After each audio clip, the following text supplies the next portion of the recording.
258 کے اندر سیدنا ابراہیم علیہ السلام کے توحید پر بہت بڑے دلائل کا ذکر موجود ہے، اور توحید پر کیسے استقامت پکڑی جاتی ہے، ثابت قدم اپنے آپ کو رکھا جاتا ہے، اس کے بارے میں بڑا شاندار ایمانی تذکرہ ہے۔ پہلے لفظی ترجمہ ہم پڑھ لیتے ہیں کہ اللہ پاک ارشاد فرما رہا ہے، الم تر الی الذی، اے حبیب صلی اللہ علیہ وسلم کیا آپ نے نہیں دیکھا اس شخص کو، حاج کہ جس نے جھگڑا کیا، ابراہیم علیہ السلام سے جھگڑا کیا، فی ربہ، ان کے رب کی توحید کے بارے میں، رب کے خدا ہونے کے بارے میں اس نے جھگڑا کیا۔ جھگڑا کس بات پر تھا؟ ان آتاہ اللہ الملک، یہ کہ اللہ تعالیٰ نے سیدنا ابراہیم علیہ السلام سے جھگڑا کرنے والے شخص کو بادشاہت عطا فرمائی۔ کس نے عطا فرمائی؟ اللہ تعالیٰ نے۔ اذ قال، اور دلائل کیا تھے کہ اذ قال ابراہیم، جب فرمایا ابراہیم علیہ السلام نے اس بادشاہ سے جھگڑا کرتے ہوئے اپنے رب کی توحید پر، دلیل یہ دی کہ ربی الذی، میرا رب وہ شان والا ہے، یحیی و یمیت، جو زندگی کا بھی خالق ہے اور موت کا بھی خالق ہے، یعنی جو زندگی بھی دیتا ہے اور موت بھی دیتا ہے، مارنا زندہ کرنا یہ میرے خدا کی شان ہے۔ قال، تو اس آگے بادشاہ نے، جھگڑنے والے نے ابراہیم علیہ السلام کے جواب میں کیا کہا؟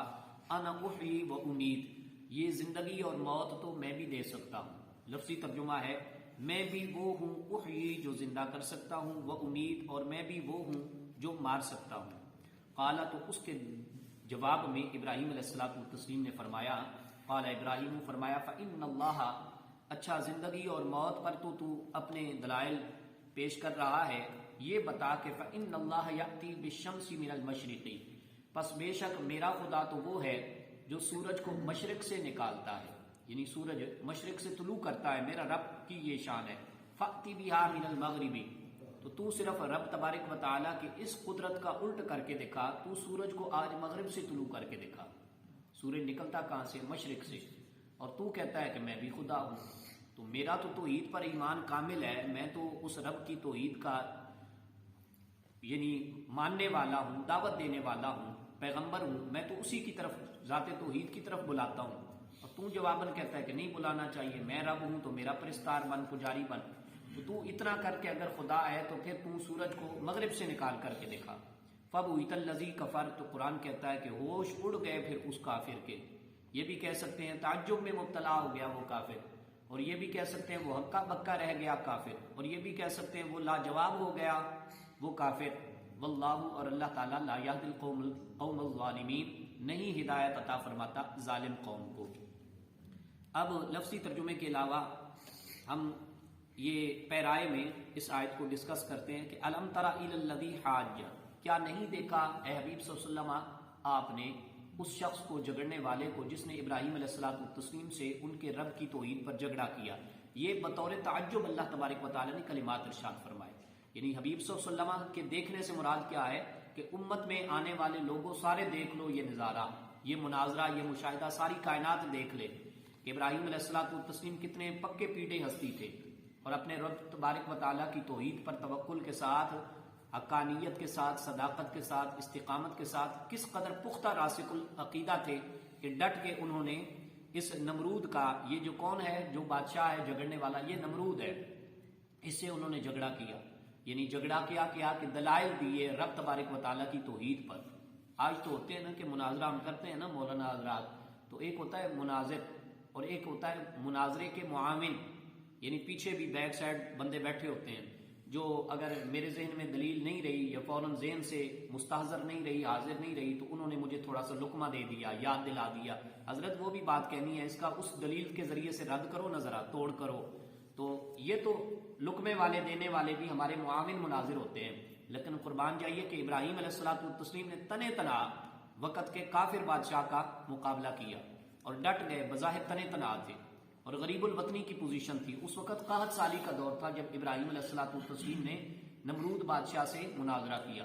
اور علامہ بغوی رحمۃ اللہ تعالی علیہ فرماتے ہیں یہ زمین پر پہلا شخص تھا اس کائنات پر کہ جس نے رب ہونے کا دعویٰ کیا، اور بادشاہ کہتے ہیں نا شاہی تاج پہننے والے کو، یہ پہلا بندہ تھا زمین پر کہ جس نے شاہی تاج اپنے لیے خصوصی بنوایا اور پھر پہنا، اور اس نے کہا مجھے خدا کہا جائے۔ تو علامہ بغوی رحمۃ اللہ تعالی علیہ فرماتے ہیں کہ زمین پر کل ٹوٹل چار بادشاہ آئے جن کو اللہ تعالیٰ نے باقاعدہ بادشاہت دی، 2 ہیں مومن اور 2 ہیں کافر۔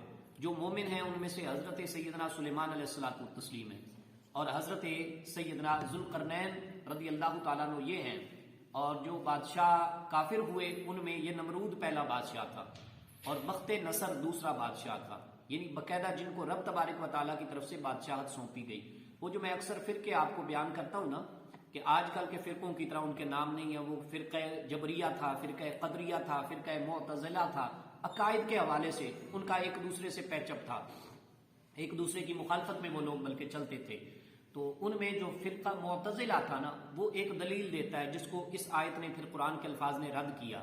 وہ دلیل یہ دیتے ہیں، وہ کہتے ہیں کافر نو کبھی بھی بادشاہت نہیں مل سکتی، کافر کبھی بھی بادشاہ نہیں بن سکتا۔ تو اس میں اللہ پاک کیا فرما رہا ہے نمرود کا ذکر کر کے کہ ان آتاہ اللہ الملک، یہ کہ اللہ نے اس کو بادشاہت دی، تو بادشاہت ثابت ہو گئی چاہے کافر تھا۔ اور اللہ پاک اپنی طرف نسبت کر کے ارشاد فرما رہا ہے کہ ہم نے اس کو بادشاہت دی، یہ کہ اللہ نے اس کو بادشاہت دی۔ تو اس سے اس معتزلہ فرقے کی بات کا رد ہو گیا قرآن کی آیت سے کہ کافر بھی بادشاہ ہو سکتا ہے، اور یہ نمرود بھی بادشاہ تھا اور بخت نصر بھی بادشاہ تھا، اگرچہ بڑے ظالم بادشاہ تھے یہ۔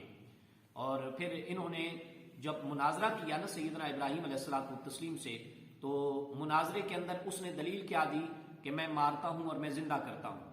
ابراہیم علیہ الصلوۃ والتسلیم نے فرمایا نا زندگی اور موت کا خالق میرا مالک ہے، میرا رب ہے۔ تو یہ اس نے دلیل طلب کی ایک موقع پر، اس موقع کا تذکرہ بظاہر قرآن کی آیت کے اندر موجود نہیں لیکن تفسیر کے اندر موجود ہے، مفسرین قرآن نے اس پہ بڑی کھلم کھلا بحث کی ہے وضاحت کے ساتھ۔ یہ کیا تھا کہ جب 61 سالی کا دور آیا نا تنگ دستی کا، تو لوگ گئے اس نمرود بادشاہ کے پاس، جیسے آج کل کسی سیٹ صاحب کے پاس جاتے ہیں کہ وہ جی آٹے کا ٹرک آیا ہوا ہے اور فلاں آٹے کے تھیلے جو ہیں وہ چودھری صاحب بانٹ رہے ہیں، تو غریب بیچارے چلے جاتے ہیں ایک توڑا لینے کی غرض سے، ایک تھیلا لینے کی غرض سے، تو وہ لوگ جاتے۔ تو یہ اتنا کم بخت بادشاہ تھا، بد عقل اور نحوست والا، بے عمل، بد دین، بد فطرت، بد خصلت۔ یہ کہتا تھا تو پہلے یہ بتانا بعد میں دوں گا تجھے راشن پانی، تو یہ بتا کہ رب کس کو مانتا ہے۔ وہ بیچارے مجبور تھے، تو لوگ مجبوری کی وجہ سے اپنا دین بھی بیچ دیتے تھے، اتنی تنگ دستی تھی اور خشک سالی تھی، قحط سالی تھی، تو وہ کہتے تھے تو ہی رب ہے، کیونکہ دے جو تو رہا ہے، تیرے محتاج ہم ہو گئے تو ہی رب ہے۔ کہتا تو نے بڑا اچھا کہا ہے، اور ان کو پھر راشن پانی دے دیتا، جو بھی ان کی ضروریات زندگی کی خوراک غذائیں درکار ہوتی نا وہ ان کو دے دیتا، اور لوگ کہنے والے اسی طرح کہتے رہے۔ لیکن سیدنا ابراہیم علیہ الصلوۃ والتسلیم پیغمبر برحق ہے، ان کا ظرف بہت بڑا ہوتا ہے، جگرا بہت بڑا ہوتا ہے، یہ ڈٹ گئے، یہ اس کی بارگاہ میں گئے قحط سالی سے متاثر ہو کر۔ ان کے گھر کے اندر بھی راشن پانی نہیں تھا۔ یہ ہم مولانا لوگوں کے لیے اور جو دین کی خاطر چلتے ہیں نا، تکالیف آتی ہیں، ان کے لیے بھی یہ بہت بڑا میسج ہے کہ بھائی تمہیں بھی بھوک سے، یہ قرآن نے کہا نا وَلَنَبْلُوَنَّكُمْ بِشَيْءٍ مِّنَ الْخَوْفِ وَالْجُوعِ وَنَقْصٍ مِّنَ الْأَمْوَالِ وَالْأَنفُسِ وَالثَّمَرَاتِ، یہاں کتنی چیزوں کا ذکر ہے کہ جن سے اللہ پاک فرما رہا ہے ہم تمہیں آزمائش کے مرحلے سے گزاریں گے، کبھی بھوکا رکھ کے کہ روزگار نہیں ملے گا، کبھی خوف کے ذریعے سے آزمائیں گے، کبھی اولاد کا پھل لے کر آزمائیں گے، کبھی تمہاری جان کے ذریعے سے نقصان دے کر، آفت نازل کر کے، بیماریاں نازل کر کے، اور کبھی یہ ہوگا کہ تمہیں نقصان مال کے ذریعے سے پہنچائیں گے، کھانے پینے کو کچھ نہیں ہوگا۔ یہ آزمائش آتی ہے اور اللہ والوں پر بہت بڑی آزمائش آتی ہے۔ اس کی زندہ مثال قریب قریب کے ماحول کے اندر، بلکہ قریب تو نہیں دور کا ماحول کہہ دیں، کیونکہ ہماری نظروں سے وہ منظرنامہ اوجھل ہو جاتا ہے نا۔ ہم سال کے بعد محرم شریف کے 1 تا 10 محرم تک وہ یعنی کانفرنسیں کروا لیتے ہیں، محافل مجالس جمعے پڑھا لیتے ہیں، پھر بھول جاتے ہیں۔ تو ہمارے وہ ہم نے دور کر دیا ہے تو قریب کا ماحول۔ امام علی مقام رضی اللہ تعالیٰ عنہ سید السادات ہیں، سادات کے شہنشاہ ہیں، اور آل رسول ہیں، اور جنتی نوجوانوں کے شہزادے ہیں، اور رسول اللہ صلی اللہ علیہ وسلم کی کمر پر پشت پر چڑھنے والی ہستی ہیں۔ اور ان کو کیا ہوا پھر کربلا کے میدان میں، کس طرح اللہ تعالیٰ نے آزمائش میں مبتلا کیا۔ تو یہ پیغمبران سمیت برحق لوگوں پر مشکلات آتی ہیں۔ اور میں نے پہلے بھی شاید حدیث آپ کو سنائی ہے کہ رسول اللہ صلی اللہ علیہ وسلم سے پوچھا گیا یا رسول اللہ صلی اللہ علیہ وسلم کائنات میں سب سے زیادہ مشکلات کس پر آتی ہیں؟ تو فرمایا مجھ پر۔ مقام کس کا بڑا ہے؟ سرکار عالمین صلی اللہ علیہ وسلم کا۔ تو فرمایا مجھ پر سب سے زیادہ مشکلات ہیں۔ یا رسول اللہ صلی اللہ علیہ وسلم آپ کے بعد؟ فرمایا اللہ تبارک و تعالیٰ کے انبیاء پر۔ یا رسول اللہ صلی اللہ علیہ وسلم ان کے بعد کس پر مشکلات زیادہ ہیں؟ فرمایا جن کا انبیاء کے بعد مرتبہ ہوتا ہے۔ آپ خلفائے راشدین کی زندگی پڑھیں نا، سیدنا ابو بکر صدیق رضی اللہ تعالیٰ عنہ پر کتنی مشکلات ہیں، پھر صحابہ کرام میں سے حضرت بلال حبشی رضی اللہ تعالیٰ عنہ کا مقام پڑھیں نا، اور اسی طرح دیگر صحابہ کرام کا مقام پڑھیں کہ جن کو بدر کے میدان میں، احد کے میدان میں، خندق کے میدان میں ہر طرف سے یعنی بجاڑ کا سامنا کرنا پڑا، دشمنی مول لینی پڑی، گھر بار سے ہجرت کرنی پڑی، اور ان کے رشتوں کے معاملات وہ رکاوٹ بن گئے، پھر بھی انہوں نے اسلام کا ساتھ نہیں چھوڑا۔ تو یہ ہمارے لیے بہت بڑا پیغام ہے کہ کئی طرح سے بندے کو آزمایا جاتا ہے۔ تو حضرت ابراہیم علیہ الصلوۃ والتسلیم کو بھی آزمائش میں مبتلا کیا گیا، تو گھر میں کچھ نہیں تھا، تو گئے نا، تو اس نے کہا اے ابراہیم سنا ہے تو تبلیغ شبلیغ کرتا ہے؟ فرمایا ہاں میں تبلیغ کرتا ہوں۔ کس کی طرف بلاتا ہے؟ تو بعض روایتوں کے اندر ہے کہ یہ اس نے پہلے آپ کو قید کیا، یعنی دو طرح کی روایات آتی ہیں، مفسرین بیان کرتے ہیں۔ ایک یہ ہے کہ جب قاد سالی ہوئی نا اس وقت اس نے سوال کیا، اور ایک یہ ہے کہ اس نے پہلے آپ کو قید خانے کے اندر معصور کیا، قید کیا، بند کیا، اور پھر بند قید سے رہائی دی صرف اس نقطۂ نظر سے کہ ابراہیم تو اندر بھی چپ نہیں کرتا، یہ تو اندر بھی توحید کا سبق پڑھتا پڑھاتا ہے، تو اس کو باہر نکالوں تو جلا ڈالوں۔ وہ جو کہتے ہیں نا آگ گولے گلزار بن گئی، تو وہ اس موقع پر ہوئی۔ تو اس نے جب نکالا نا تو اس نے کہا اچھا پوچھ ہی لوں، شاید اب باز آ گیا ہوگا۔ تو جیل سے باہر نکالا جلانے کی نیت سے، تو کہنے لگا اب بتانا تیرا رب کون ہے؟ تو فرمایا میرا رب تو وہی ہے جو زندگی اور موت کا خالق ہے۔ تو پھر اس نے جلانے کی بات کی۔ اور بعض روایات کے اندر آتا ہے کہ نہیں، یہ جب قحط سالی کا دور آیا نا تو پھر اس نے کہا شاید اب غریب ہو گیا ہوگا ابراہیم علیہ السلام، اور گھر والوں کا دکھ اسے برداشت نہیں ہوگا، اور یہ کہہ دے گا تو ہی خدا ہے۔ تو آپ نے فرمایا نہیں، میرا رب تو وہ ہے جو سورج کو مشرق سے نکال، پہلے کیا کہا کہ میرا رب وہ ہے جو زندگی اور موت کا خالق ہے۔ تو اس نے کہا یہ تو میں بھی کر سکتا ہوں۔ تو اس پاگل نے احمق نے دلیل کیا دی، عقلی طور پر فیل تھا نا، پیدل تھا، پیدل دماغ والا، تو کہنے لگا دو بندے بلائے گئے۔ تو دو بندے بلائے گئے، تو ایک کو اس نے تلوار کے ذریعے سے قتل کروا دیا اور دوسرے کو زندہ۔ کہا یہ دیکھو نا کہ میں نے اس کو زندہ چھوڑ دیا ہے اور دوسرے کو مار دیا ہے، تو یہ میں زندگی کا خالق ہوں۔ اگرچہ وہ دلیل پھر بیچ میں ذکر نہیں ہے، لیکن جب وہ مرنے والے کو، مارنے والے کو اس نے مار دیا نا، مرنے والے کو، تو ابراہیم علیہ الصلوۃ والتسلیم نے یہ بھی فرمایا اچھا ابھی بھی زندگی کا تو ہی خالق ہے؟ کہنے لگا میں ہی خالق ہوں۔ فرمایا جس کو ابھی مارا ہے اس کو دوبارہ زندہ کر کے دکھا۔ تو یہ بھی ہے فَبُهِتَ الَّذِي كَفَرَ، کہ وہ کافر لاجواب ہو گیا، اس کا تو کوئی جواب ہی نہیں ہے نا۔ کہا ابھی کہہ رہا تھا نا کہ موت، اور یہ جس کو زندہ چھوڑا ہے اس کو تو زندہ میرے رب نے چھوڑا ہوا ہے، تو نے تو اس کو قتل کیا ہے، اس کی جان لی ہے، مارا ہے، مرڈر کیا ہے، یہ جس کا مرڈر کیا ہے اس کو زندہ کر کے دکھانا، پھر میں مان جاؤں گا کہ تو ہی زندگی کا خالق ہے۔ تو ایک تو اس طریقے سے اس کو غصہ آیا، وہ بفر گیا، غصے میں آ گیا، اس نے کہا یہ اب مجھے یعنی لاجواب کر دیا اس نے۔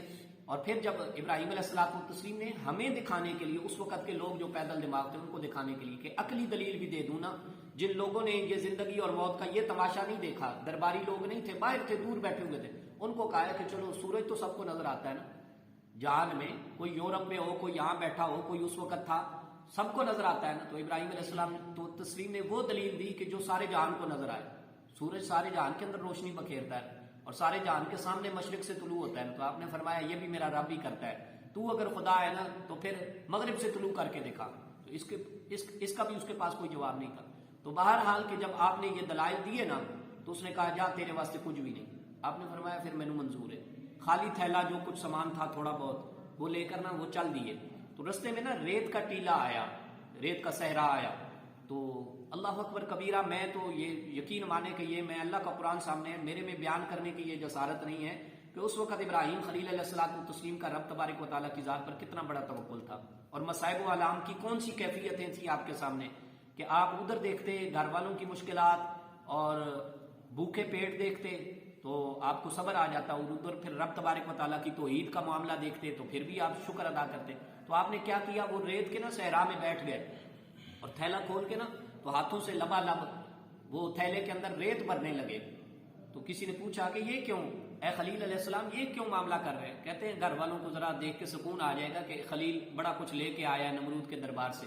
اب جاتے ساتھ ہی بندہ خالی تھیلا منہ پر دے مارے اور ان کو یہ کہے کہ کچھ نہیں ملا تو ان بیچاروں کا کیا حال بنے گا۔ تو یہ اس سے یہ بھی ثابت ہوا کہ جو اہل ایمان ہستیاں ہوتی ہیں نا وہ کسی کی دل جوئی اس طرح سے بھی کر سکے نا تو وہ کرتی ہیں، یعنی دل جوئی اس طریقے سے بھی کر سکے وہ ان کو کرنی چاہیے اور ہمیں بھی کرنی چاہیے۔ کسی مسلمان کا دل جیتنا یہ بھی بہت بڑی نیکی ہے، بلکہ مسلمان تو چھوڑے انسان کا دل جیتنا ہم تو دل آزاری والے کام کرتے ہیں نا کہ ٹھیک ہے سیدھی دل سے بجتی ہے تو لا لیے کوئی گل نہیں، اسی نمازی بڑے پکے ہیں، اسی عالم بڑے پکے ہیں، نہیں وہ بات نہیں ہے۔ یہ سجدے تب قبول ہوں گے جب کسی کی دل جوئی بھی کریں گے، اللہ کی مخلوق کو راضی کریں گے، چاہے کسی بھی طریقے سے وہ راضی ہوتا ہے اس کو راضی کریں جائز طریقے سے۔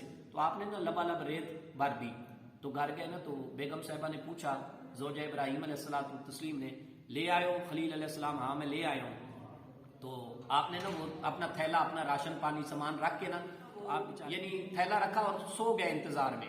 تو انتظار میں جب سوئے نا تو زوجہ نے کہا کہ خلیل علیہ السلام تو تسلیم نے تو کچھ بتایا نہیں ہے، تھیلا رکھ کے تو سو گئے، تو گھر میں راشن پانی کی ضرورت تھی، کھانا پینا تھا۔ تو انہوں نے نا وہ تھیلے کی طرف گئی، تو جب تھیلے کی طرف گئی نا تو کیا دیکھتی ہیں کہ قدرت خداوندی کا منظرنامہ عجیب تھا کہ تھیلے کے اندر کھانے پینے کی بڑی اچھی اچھی غذائیں موجود تھیں پکانے کے لیے۔ تھی کیا؟ ریت بھری کیا تھی خلیل علیہ السلام نے؟ ریت۔ لیکن توکل علی اللہ ہونا تو بابا فرید گنج شکر کی طرح نا یہ معاملہ پھر پلٹ جاتا ہے۔ اور یہ تو فرید گنج شکر، فرید الدین مسعود گنج شکر رحمۃ اللہ تعالی علیہ، یہ تو ہماری ہے نا بر صغیر پاک و ہند کی ہستیاں، تو ان سے پہلے یہ واقعات ابراہیم خلیل علیہ الصلوۃ والتسلیم کی آیات شریف کے اندر ظہور پذیر ہوئے۔ تو بیگم صاحبہ نے وہ لیا راشن پانی اور پکانے لگ گئی۔ تو جب ابراہیم علیہ السلام بیدار ہوئے نا تو ان کے سامنے پکا پکایا کھانا بیگم صاحبہ تیار کر رہی ہیں، حاضر کر رہی ہیں، پیش کر رہی ہیں۔ تو انہوں نے پوچھا یہ کہاں سے آیا؟ تو انہوں نے کہا یہ وہی ہے نا جو آپ تھیلا لے کے آئے تھے۔ تو آپ کی زبان سے جو پہلا جملہ نکلا نا مفسرین نے لکھا وہ ہے الحمدللہ، یا اللہ تیرا شکر ہے۔ اب یہ نہیں کہا کہ نہیں وہ تو میں ریت لے کے آیا ہوں، اس کا مطلب ہے کہ ان کا رابطہ جڑا ہوا ہوتا ہے ہستیوں کا، ان کو پتہ ہوتا ہے کہ جن ہستیوں کے لیے ہم نے یہ تکالیف برداشت کی نا وہ ہستیاں ہمیں خالی نہیں موڑتی، وہ بس دیکھتی ہیں، ہمیں آزمائش میں مبتلا کرتی ہیں، ابتلا کے مراحل سے گزارتی ہیں۔ تو اس لیے یہ بھی مرحلہ ہے، اور یہ بڑا پیار بھرا، اندر سے میں بتا رہا ہوں پیار بھرا مرحلہ ہوتا ہے۔ کرب میں ایک محبت ہوتی ہے اور ایک خوشحالی میں محبت ہوتی ہے۔ خوشحالی میں محبت ایویں تیویں بندے کر لیتے ہیں، بازار والے بندے ایویں بھی کہہ سکتے ہیں جب امیر ہونا اسی اللہ نال بڑا پیار کرنا، وہ بڑی سوکھی چیز ہے، بڑی آسانی والی چیز ہے۔ کرب میں روئے بغیر یا رو کر، دونوں حالتوں کے اندر جو اللہ کی یاد ہوتی ہے نا اور الحمدللہ کے کلمات ہوتے ہیں اور پھر بھی خدا کی رضا پر راضی رہنا، یہ اصل ہی دلیل ہے اللہ سے محبت کی۔ اگر میں اور آپ کبھی کرم میں مبتلا ہوں نا اور اس وقت بھی دل سے اللہ پر راضی ہونا تو سمجھیں کہ اللہ تعالیٰ نے مجھے اور آپ کو بہت بڑا ایمان دیا ہوا ہے۔ کوئی بات نہیں، روزی روٹی نہیں دی، ہمیں ذریعہ معاش سے دور رکھا ہوا ہے، سارا جہان کما رہا ہے اور میں بے روزگار ہوں، تو دل چھوٹا نہیں کرنا چاہیے۔ یا اللہ میں دل سے دیکھتا ہوں تو میرا دل تجھ پر راضی ہے، تو پھر بندے کو زیادہ شکر ادا کرنا چاہیے کہ یہ بھی بہت بڑا معاش ہے۔ کاروبار تو اصل میں یہ ہے جو بندے نے کمایا ہے، وہ تو دنیا کی غذائیں ہیں، شکر الحمدللہ جن کو بھی اللہ تعالیٰ نے عطا فرمائی ہوئی ہیں، اللہ تعالیٰ ان کو سلامت رکھے، مگر یہ بھی بہت بڑی نعمت ہے۔ تو آپ نے نا اس کو پھر دلیل دی، یعنی بادشاہ کو، تو دونوں دلائل سے وہ لاجواب ہو گیا، تو وہ ہکا بکا ہو گیا۔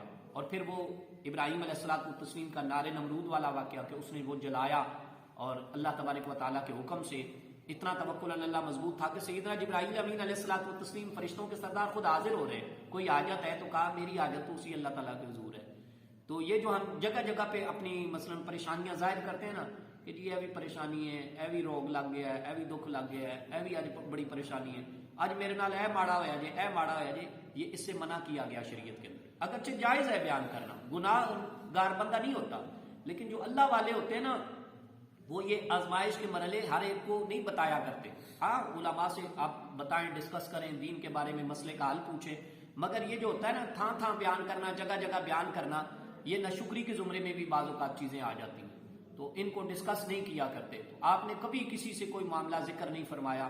سیدنا ابراہیم خلیل علیہ الصلوۃ والتسلیم کی یہ سنت مبارکہ ہے۔ تو یعنی یہ جو ہے نا کہ فاتی بہا من المغرب فبہت الذی کفر، تو سورج مغرب سے نکال کر کے دکھا، تو اس نے کیوں جلدی کی، کیوں وہ حیران ہو گیا؟ اسے یہ تھا کہ خلیل علیہ الصلوۃ والتسلیم، مفسرین نے یہ بات لکھی ہے اپنی تفاسیر کے اندر کہ اسے یہ بھی پتا تھا کہ خلیل علیہ الصلوۃ والتسلیم اس کا جو رب برحق ہے نا، جس کی توحید کے لیے یہ اتنی مجھ سے ٹکر لے لیتا ہے میرے بادشاہ ہونے کے باوجود، یہ اگر ابراہیم خلیل علیہ الصلوۃ والتسلیم آج کے دن کہہ دینا اپنے رب کو کہ مالک سورج مشرق سے نہیں نکالنا، آج کے دن اس نمرود بادشاہ کو ٹھوکر مارنے کے لیے، روندنے کے لیے، ذلیل و رسوا کرنے کے لیے مغرب سے نکالنا ہے، تو اس کا خدا مغرب سے بھی نکال دے گا۔ یعنی یہ مفسرین نے لکھا ہے کس کے بارے میں؟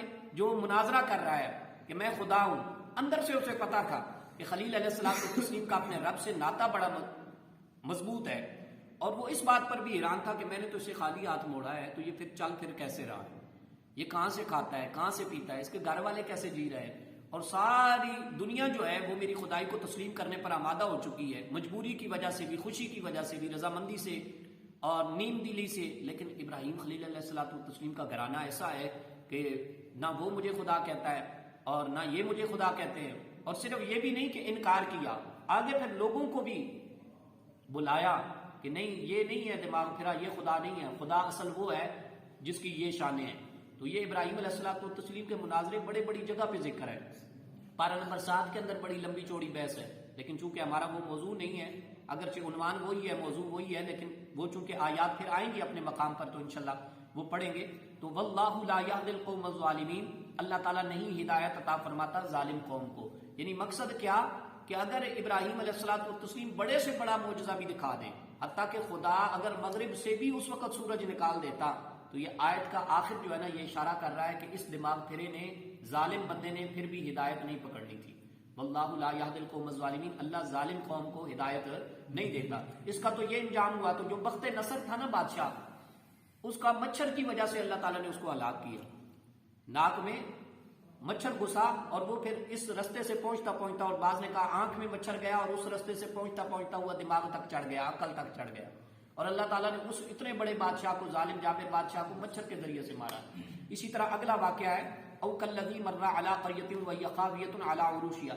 یہ ہے ساری آیت، یہ بھی اسی طرح کا ہے کہ توکل اللہ مضبوط رکھنے کے لیے. یہ سیدنا حضرت عزیر علیہ الصلوۃ والتسلیم کا واقعہ ہے، اور اکثر مفسرین کا، جن میں سیدنا عبداللہ ابن عباس رضی اللہ تعالیٰ عنہ اور حضرت خلیفہ چہارم سیدنا علی المرتضیٰ کرم اللہ وجہہ الکریم، اتنے بڑے جلیل القدر یہ صحابہ کرام، یہ فرماتے ہیں یہ حضرت عزیر علیہ الصلوۃ والتسلیم کا واقعہ ہے.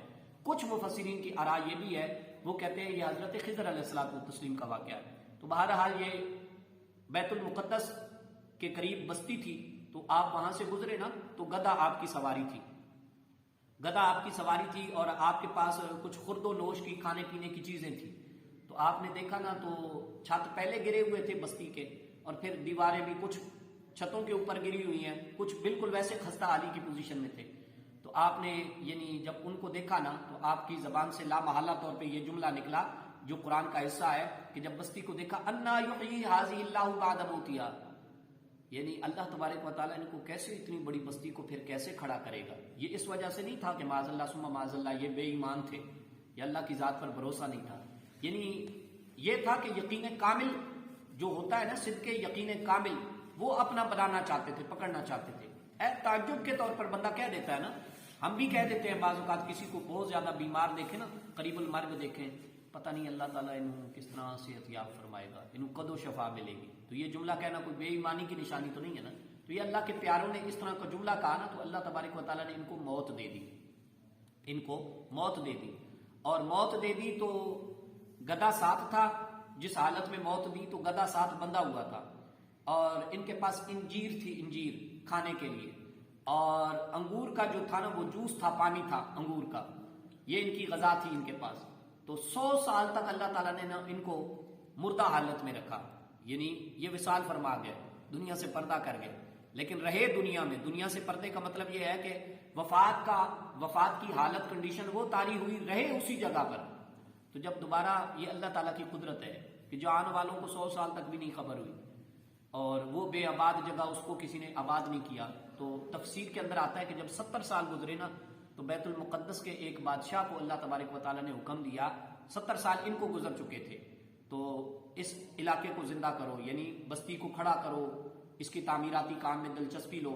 وہ پلٹے، انہوں نے پھر تعمیراتی کام کیا. تو اتنی اس کی خستہ حالت تھی کہ عزیر علیہ الصلوۃ والتسلیم کا یہ کہنا بے جا بات نہیں تھی، فضول نہیں تھی، کیونکہ 30 سال کے اندر وہ بستی دوبارہ اپنی حالت پر کھڑی ہوئی. 30 سال مسلسل تعمیراتی کام ہوتا رہا، مزدور مستری لگے رہے. 30 سال کے بعد جا کے وہ کام جب ہوا نا تو اللہ تبارک و تعالیٰ نے خضر علیہ السلام ان کو، حضرت عزیر علیہ الصلوۃ والتسلیم کو زندگی بخشی.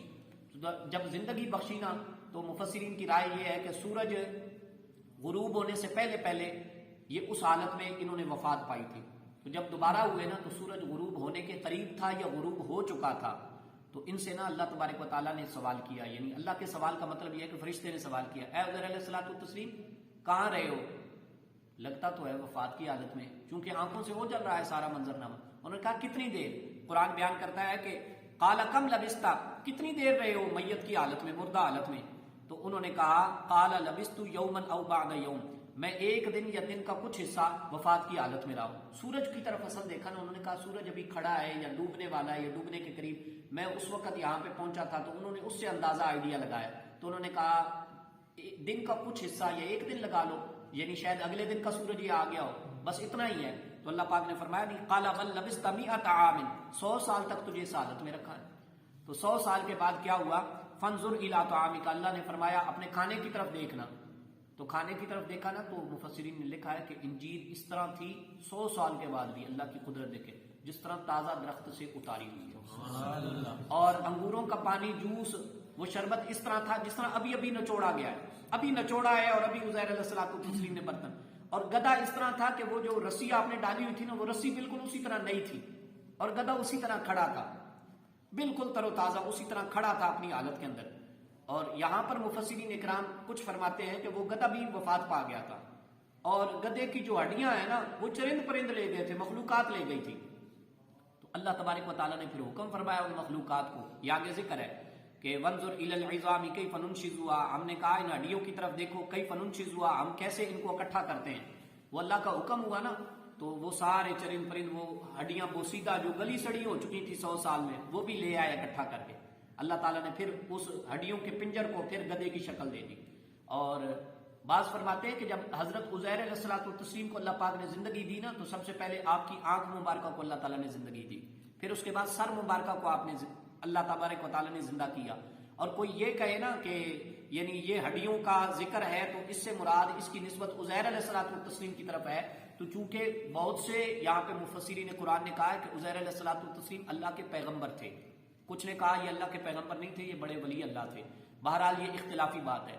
تو جن کے نزدیک حضرت عزیر علیہ الصلوۃ والتسلیم اللہ کے پیغمبر تھے نا، تو اب اگر کہے کہ ہڈیاں یہ ہو گئیں اور وہ ہو گئیں، تو پھر رسول پاک صلی اللہ علیہ وسلم کا وہ جو فرمان ہے نا کہ اللہ تعالیٰ نے روئے زمین کی مٹی کو حرام کر دیا ہے، مٹی پر حرام کر دیا ہے، وہ انبیاء کرام کے اجسام مبارکہ یعنی جسموں کو کھائے، تو کوئی چیز انہیں بوسیدہ نہیں کر سکتی۔ یہ بوسیدہ کا تعلق گدھے کی طرف نسبت ہے۔ اللہ تبارک و تعالیٰ کے اس نبی پیغمبر جو کہ بعض مفسرین قرآن کے مطابق ہیں، یہ ان کی طرف اشارہ ممکن نہیں ہے، بے ادبی ہے، مناسب نہیں ہے، چونکہ اختلافی بات ہے۔ تو جن کے نزدیک اللہ کے پیغمبر ہیں ان کے مطابق تو پھر ہم نے بے ادبی کر دی کہ ان کی ہڈیوں کو بھی ہم نے بوسیدہ کہہ دیا۔ تو اللہ کے پیغمبر زندہ اور سلامت رہتے ہیں، ان کے اجسام مبارکہ زندہ اور سلامت رہتے ہیں۔ کائنات کی مٹی، روئے زمین کی مٹی جو ہے نا، خاک، یہ تہے خاک بھی لیٹے ہوئے نا قبور مبارکہ کے اندر، مزارات شریف کے اندر، تو مٹی کی مجال نہیں ہے کائنات کی خاک کی کہ وہ ان کے جسموں کو کھا سکے۔ تو ان کو جب زندہ کیا نا، تو پھر انہوں نے اللہ تبارک و تعالیٰ کا شکر ادا کیا۔ یہ الفاظ ہیں فلما تبین لہ، جب ان پر سارا معاملہ ظاہر ہو گیا نا، اللہ تبارک و تعالیٰ الٹ پلٹ چیزوں کو پھر کیسے دوبارہ زندہ کرتا ہے، یعنی مطلب بستی کا سوال کیا تھا اور اپنے ساتھ یہ معاملہ ہو گیا۔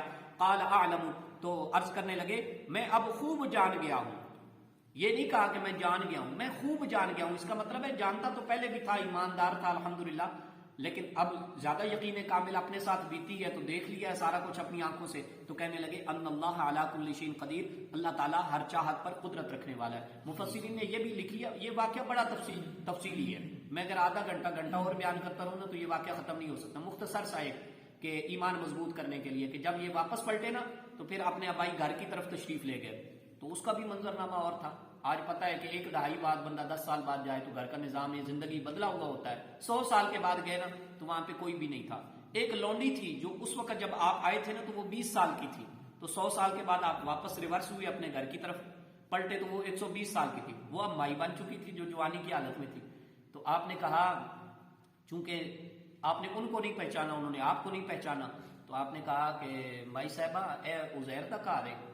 تو اس نے کہا ہاں، مدتوں بعد کسی نے عزیر علیہ السلام کا نام لیا ہے، اب تو لوگوں نے عزیر کا نام لینا بھی چھوڑ دیا ہے۔ تو آپ نے فرمایا کہ یہ بتاؤ کہ یہ انہی کا گھر ہے؟ تو انہوں نے کہا تم کون؟ تو آپ نے فرمایا میں عزیر علیہ الصلوۃ والتسلیم۔ تو اس نے کہا یہ ممکن نہیں ہو سکتا، عزیر علیہ الصلوۃ والتسلیم تو 100 سال ہو گئے، کبھی پلٹے ہی نہیں، کبھی کسی نے نام ہی نہیں لیا۔ تو آپ نے فرمایا میں ہی ہوں۔ تو ان کو پتا تھا کہ عزیر علیہ الصلوۃ والتسلیم اللہ کے نیک بندے ہیں، پیغمبر ہیں، اور یہ مستجاب الدعوات ہیں، یعنی جو بھی دعا کرتے ہیں نا یہ قبول ہو جاتی ہے۔ وہ خود جو مائی صاحبہ تھی نا وہ نابینا حالت میں تھی، بعض نے کہا پہلے بینائی کی حالت میں تھی، 100 سال کے بعد عمر کا حصہ تقاضا تھا، کہ وہ 120 سال کی عمر میں نا نبینا پن آ گیا. تو انہوں نے کہا اچھا تم عزیر علیہ السلام تو تسلیم ہونا تو آپ کی ایک نشانی, میں چونکہ ان کی لونڈی رہی ہوں, خادمہ رہی ہوں, میرے پاس ان کی ایک نشانی ہے, میں آپ کو ایک نشانی بتاتی ہوں, آپ میں ہے تو وہ کر کے دکھائے. آپ نے فرمایا کیا نشانی ہے؟ تو اس بی بی نے, لونڈی نے, خادمہ نے, 120 سال کی مائی صاحبہ نے کہا وہ بڑے مستجاب الدعوات تھے, جیسے وہ دعا کرتے تھے ان کی قبول ہو جاتی ہے. اگر آپ بھی مستجاب الدعوات ہیں, وہی عزیر علیہ الصلوۃ والتسلیم ہیں جو 100 سال کے بعد پلٹے ہیں, بچھڑے ہوئے, تو آپ دعا کریں. تو آپ مائی صاحبہ سے پوچھنے لگے کہ دعا کرنی کیا ہے, یہ بھی بتا دو نا. تو اللہ اکبر کبیرہ, یہ ہم جو کہتے ہیں نا کہ اللہ دے نبی دی اللہ پاک موڑدا نہیں, کچھ لوگ کہتے ہیں یہ تو قدرت کے معاملات میں پھر آپ اپنا اختیار استعمال کرتے ہو, یہ تو غلو کرتے ہو, یعنی شان محمد عربی صلی اللہ علیہ وسلم یا شان رسولان کرام جو ہوتی ہے آپ اس کو پتہ نہیں کہاں تک لے جاتے ہو. تو ہم تو پھر وہی آیت پیش کرتے ہیں نا کہ وَرَفَعْنَا لَكَ ذِكْرَكَ فَضَّلْنَا بَعْضَهُمْ عَلَى بَعْضٍ تِلْكَ الرُّسُلُ فَضَّلْنَا بَعْضَهُمْ عَلَى بَعْضٍ, یہ اللہ نے درجات دیے, ہم نہیں دے رہے. وَرَفَعْنَا لَكَ ذِكْرَكَ اے حبیب صلی اللہ علیہ وسلم, ہم نے آپ کا مقام, آپ کا ذکر آپ کی خاطر بلند کر دیا. تو یہ ہم نہیں کہتے, یہ انبیاء کا تذکرہ یہاں قرآن مجید سے ثابت ہے. تو اس نے کہا آپ یہ دعا کرو کہ مجھ مائی صاحبہ کی اللہ بینائی لٹا دے. اب یہ دیکھو نا کہ وہ خدا سے کیا دعا نہیں کر رہی تھی, اور لوگ کہتے ہیں تسی نبیوں کو منگ دے ہو, تسی یہ کر دے ہو, شرک کر دے ہو وغیرہ وغیرہ ہے. دوسری تیسری بات, تو یہ اصل میں یہ شرکیہ معاملات نہیں ہے. یہ میں آپ کو اس لیے بتا رہا ہوں کہ ہمارے بحمد اللہ تعالیٰ جو عقائد ہیں قرآن و سنت کے مطابق ہیں تو برحق ہیں. ہاں اگر ہم ان سے الوداع ہو کر, دور ہو کر بھاگے اور پھر اپنے عقائد بنائیں تو وہ ہمیں درست کرنے بھی چاہیے. بہرحال اس نے جب یہ کہا مائی صاحبہ نے, تو آپ نے ان کے حق میں دعا کی, اور جب دعا کی نا تو اللہ تبارک و تعالیٰ نے فوراً ان کی دعا قبول فرما لی. اور مائی صاحبہ وہ جو نابینا حالت میں تھیں وہ بینائی کی حالت میں آ گئی. تو انہوں نے جیسے عزیر علیہ الصلوۃ والتسلیم کی زیارت کی, مکھڑا دیکھا تو پہچان گئی, کہنی تسی ہو عزیر علیہ السلام, ہوں میں پہچان گئی ہوں. تو آپ نے اللہ تبارک و تعالیٰ کا شکر ادا کیا. تو یہ ہوتا ہے کہ یہ آپ دیکھو نا کہ کس حالت سے گزرے ہیں, اور پھر وہ شان اللہ تبارک و تعالیٰ نے جو ان کی اعلیٰ شان تھی, رفتوں والا مقام تھا, وہ اللہ تعالیٰ نے بحال فرمایا. تو بالآخر بندے کو مقام مل جاتا ہے. بندہ اوق سوق کے وقت سے گزرتا ہے, لیکن پھر بندے کو وہ مقام مل جاتا ہے جس کا بندہ طالب ہوتا ہے. یہ جو اللہ کی رضا کے لیے بندے نے مقام کھویا ہوا ہوتا ہے وہ مل جاتا ہے.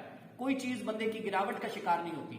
صرف یہ ہے کہ بندہ اپنے ایمان کو متزلزل نہ ہونے دے, کمپرومائز نہ کرے, غلط راستے کا انتخاب نہ کرے, سود کی خاطر رزق حلال کو نہ چھوڑے, اسی طرح جھوٹی گواہی نہ دے, اسی طرح زمین کے چپے کے لیے, 2 ٹکڑے کے لیے اپنے بھائی پر ظلم نہ کرے. جیسے ہوتا ہے نا کہ اے ٹکڑا چلا گیا تو پھر اسی کتوں لواں گے, اے مکان چلا گیا تو پھر اسی کتوں لواں گے, یہ فلیٹ چلا گیا تو پھر نکل گیا ہاتھ سے تو پھر کہاں سے کمائیں گے. یہ بندے کی آزمائش ہوتی ہے اللہ تعالیٰ کی طرف سے. قلب صادق اور نیت میں اخلاص ہونا, اور بندہ اللہ کی رضا کے لیے کوئی حصہ چھوڑ بھی دینا, مالک پھر بندے کو ملکیت عطا فرما دیتا ہے. اللہ تعالیٰ ہمارے ایمان کو ثابت قدم فرمائے. آمین. الحمدللہ رب العالمین والعاقبۃ للمتقین والصلاۃ والسلام علی سید الانبیاء والمرسلین. باری تعالیٰ اپنے جود و کرم کا صدقہ قرآن کا مزید فہم عطا فرما, صحیح ابلاغ و تبلیغ کی سچی توفیق عطا فرما, ہمارے نامہ اعمال کی سیاہ کاریاں معاف فرما, خطاؤں سے بخشش عطا فرما, ہمارے مرحومین امت کے گناہ گار فوت شدگان کی بخشش فرما, ہمارے والدین کی بخشش فرما, جن کے والدین زندہ ہیں سلامت اور دین کی برکتوں والی بہاروں والی عمر خضری عطا فرما.